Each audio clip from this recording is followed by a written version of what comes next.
दोस्तों, आप सभी को पता है कि एनडीटीवी से पत्रकार रवीश कुमार ने इस्तीफा दे दिया है।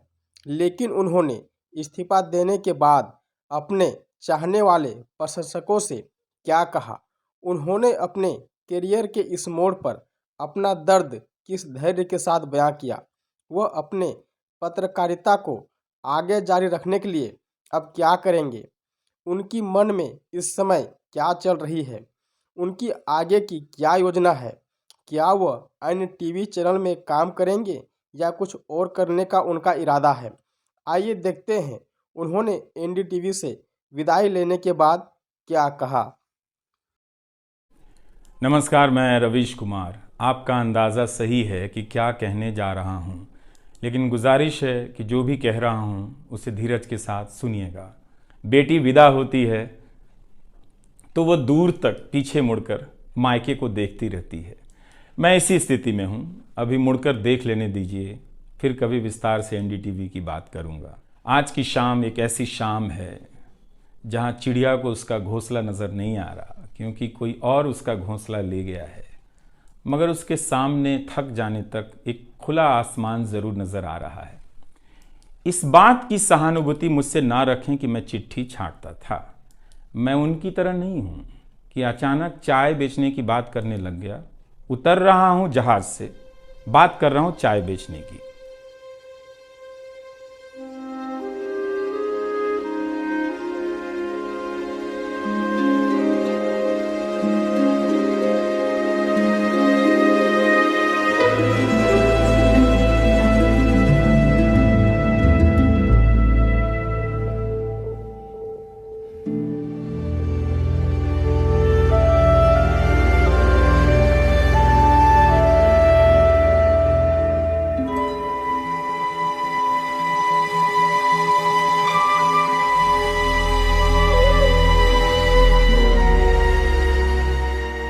नमस्कार, मैं रवीश कुमार। आपका अंदाज़ा सही है कि क्या कहने जा रहा हूँ, लेकिन गुजारिश है कि जो भी कह रहा हूँ उसे धीरज के साथ सुनिएगा। भारत की पत्रकारिता में स्वर्ण युग तो कभी था भी नहीं, लेकिन आज के दौर की तरह भस्म युग भी नहीं था। भस्म युग से मेरा मतलब है जहाँ इस पेशे की हर अच्छी बात तेज़ गति से भस्म की जा रही हो। यह दिन भी आना ही था।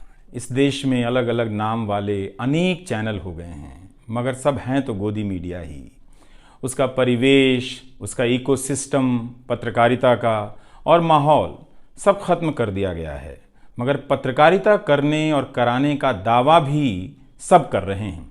खासकर वो भी कर रहे हैं जो उसी सत्ता का हिस्सा माने जाते हैं, उसी के रूप में देखे जाते हैं, जिसकी ताकत से हर दिन पत्रकारिता इस देश में कुचली जा रही है।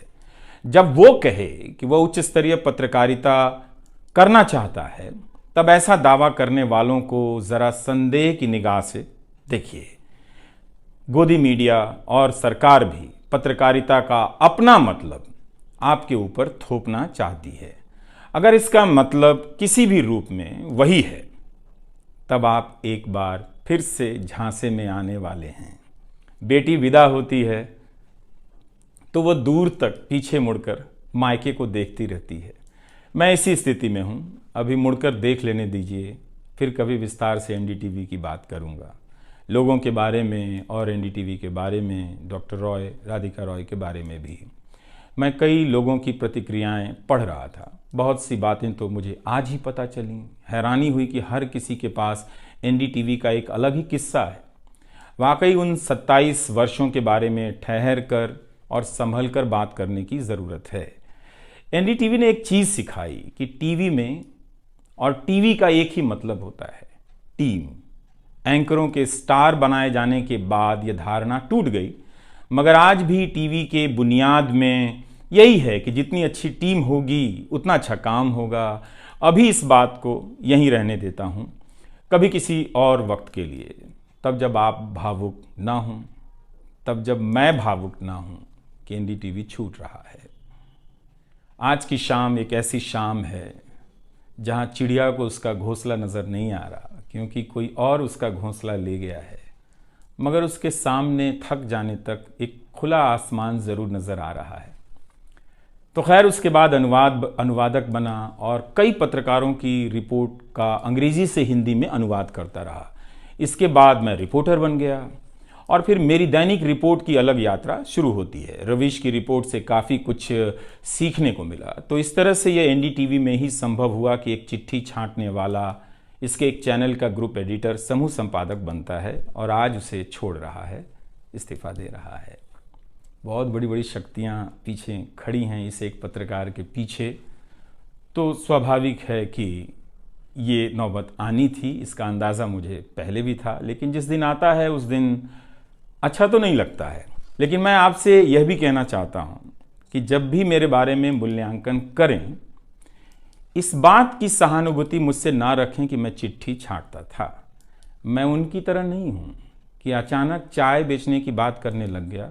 उतर रहा हूँ जहाज़ से, बात कर रहा हूँ चाय बेचने की। सहानुभूति के लिए या फिर अपने संघर्ष को महान बताने के लिए मैं ऐसा नहीं करना चाहता। इस देश में हर किसी का संघर्ष ही पहाड़ चढ़ने के जैसा है। आप एम्स के बाहर मरीज जो खड़े हैं, उनके परिजन जो खड़े हैं, उनसे मिल लीजिए। आपको पता चल जाएगा कि उनकी चुनौतियां कितनी बड़ी हैं और आपका दुख कितना कम है, छोटा है। लेकिन आज के दिन मैं आप सभी के बीच दर्शकों की बात करना चाहता हूं। इस दौर में कुर्सी पर बैठे किरदारों को टूटते हुए देखा, सबने देखा। संस्थाओं को भस्म होते देखा, आपने देखा। नफरती तूफान में लोगों को भटकते देखा। मगर मैंने इसी दौर में एक नई संस्था भी बनते देखी है। वह संस्था है जनता की संस्था, दर्शकों की संस्था।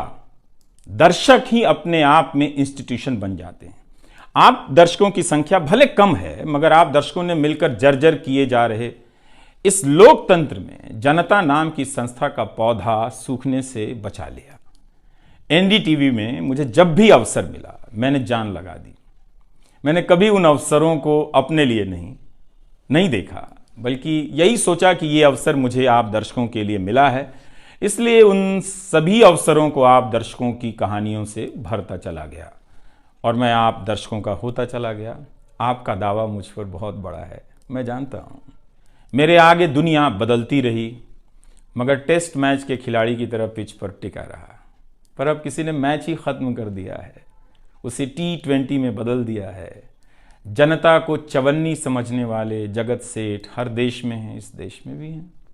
अगर वो दावा करें कि आप तक सही सूचनाएं पहुंचाना चाहते हैं, तो इसका मतलब है कि डॉलर अपनी जेब में रखकर आपकी जेब में चवन्नी डालना चाहते हैं। पत्रकार एक खबर लिख दे तो जगत सेठ मुकदमा कर देते हैं और फिर सत्संग में आकर प्रवचन भी देते हैं कि वे पत्रकारिता का भला चाहते हैं। कानून की आड़ में अब अधिकार कुचले जा रहे हैं, अभिव्यक्तियों को रौंदा जा रहा है ताकि सारे अवैध काम वैध नजर आए। इस समय मेरे रास्ते निश्चित नहीं हैं, निश्चित हैं तो सिर्फ हौसला है। एक डरा हुआ पत्रकार मरा हुआ नागरिक पैदा करता है, इसलिए बोला कीजिए कि हमें डर नहीं लगता है। आप उस देश के नागरिक हैं जिसने नंगे पांव ब्रिटिश साम्राज्य को घुटने पर झुका दिया। कोई कारण नहीं कि मैं आप पर भरोसा ना करूं कि एक दिन आप गोदी मीडिया की इस गुलामी से बाहर आएंगे। आप हमेशा इस गुलामी में नहीं रह सकते। इसकी गुलामी से आपको लड़ना ही पड़ेगा। यह सबकी लड़ाई है। इस लड़ाई के बिना आप दुनिया में सर उठाकर नहीं चल सकते। आपकी यही पहचान होगी कि आजाद देश के गोदी मीडिया के गुलाम हैं। इसके खतरे की गंभीरता को समझिए। कानून की आड़ में अब अधिकार कुचले जा रहे हैं, अभिव्यक्तियों को रौंदा जा रहा है ताकि सारे अवैध काम वैध नजर आए।